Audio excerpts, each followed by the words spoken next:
अस्सलाम वालेकुम स्टूडेंट्स, मैं माजिद अली आपका कंप्यूटर टीचर, आपका वेब डिज़ाइनिंग का टीचर। तुम लोगों ने वेब डिज़ाइनिंग की एडवांस कोर्स की सीरीज स्टार्ट की हुई है, बेसिक से एडवांस की। तो जितने भी हम उसमें कोर्सेज कवर कर रहे हैं, पॉइंट्स कवर कर रहे हैं, हम लोग HTML प्लस CSS के दोनों लेक्चर एक वक्त में लेकर चलने की कोशिश में लगे हुए हैं।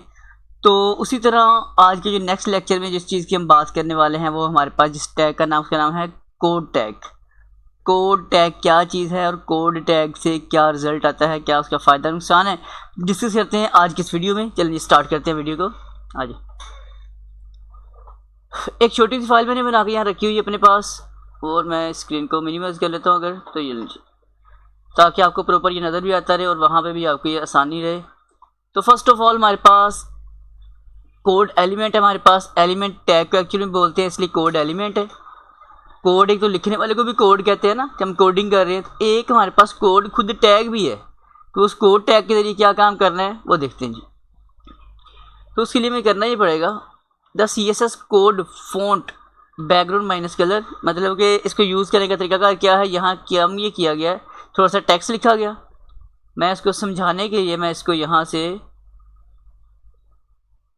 इस कोड को प्लस फॉन्ट को मैं से कट करके, बल्कि इसे मैं थोड़ा नीचे करता हूँ, सेपरेट कर रहा हूँ ताकि आपको बात समझ आए कि बात हो क्या रही है।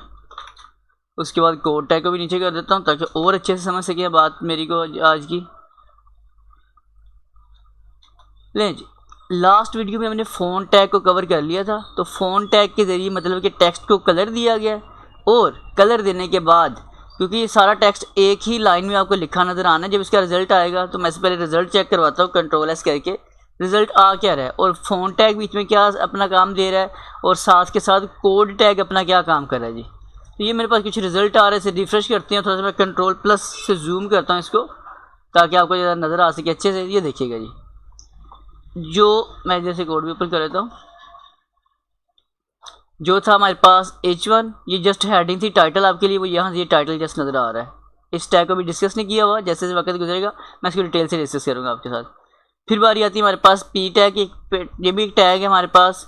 अगर मैं फ़िलहाल इसे हटा देता हूँ ताकि आपको आसानी हो जाए, मैं इसे भी हटा देता हूँ क्योंकि इस टैग का अभी तक जिक्र नहीं किया, तो मैं उनको हटा ही देता हूँ ताकि आपको कोई इस तरह का इशू ना बने जो बिल्कुल स्टार्टिंग से भी सीखना जिन्होंने शुरू किया है। अगर आपने पहले पुरानी मेरी सीरीज़ कंटिन्यू की हुई है फिर तो आपको ये सारी चीज़ें बड़े अच्छे से समझ आ जाएंगी। तो मैं इन टैग्स को हटा देता हूँ। अब आप बिल्कुल बिगिनर हैं, स्टार्टर है, मैंने आपको फ़ॉन्ट टैग सिखा दिया है, कोड टैग दोनों सिखा दिए हैं। तो इसका रिजल्ट Ctrl+S करके देखते हैं वहाँ पे क्या कुछ फ़र्क पड़ा है। सिर्फ ऊपर H1 का फ़र्क पड़ा, वो ख़त्म हो गया। ये स्टेटमेंट है हमारे पास। अब मैं इसका जो फ़ॉन्ट टैग है वो भी ज़रा ख़त्म करके दिखाता हूँ आपको। ये मैं कहता हूँ फ़ॉन्ट टैग यहाँ पे नहीं है, ताकि सिर्फ जो कोड टैग है उसका भी आपको समझ आ जाए। तो हम क्या करते हैं, Ctrl+S करते हैं और इधर आके रिफ़्रेश करते हैं। तो यहाँ पे जो टेक्स्ट देखेंगे ये है नॉर्मल टेक्स्ट, जो पीछे लिखा आपको नज़र आ रहा है।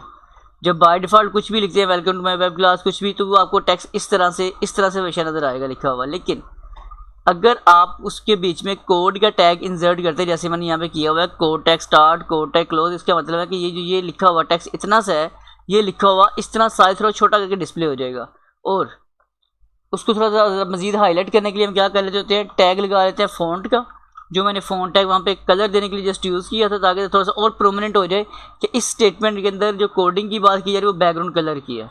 अगर आप देखेंगे आगे भी मैंने बैकग्राउंड कलर दोबारा लिखा है। ये वाला जो लिखा हुआ बैकग्राउंड कलर है ये कोड के थ्रू है, और जो ये वाला लिखा हुआ टेक्स्ट आपके पास आ रहा है ये डायरेक्ट लिखा हुआ है। तो अच्छा खासा आपको फ़र्क समझ आ रहा होगा। तो हम जब किसी को कोई चीज़ डिफ़ाइन कर रहे होते हैं तो वहाँ पे जो कोड है उसको हाईलाइट करवाने के लिए हम इस तरह का इस्तेमाल उसमें किया जाता है। आई होप सो यार पॉइंट आपको समझ आ चुका होगा। अगर ये पॉइंट ये टैग आपको समझ आए तो वीडियो को लाइक शेयर ज़रूर कीजिएगा। चैनल पे फर्स्ट टाइम तो सब्सक्राइब कर लीजिएगा। मैं माजिद अली मुलाकात करूँगा एक नेक्स्ट वीडियो में। तो दोस्तों में दोस्तों जी, अल्लाह हाफिज़, बाय बाय।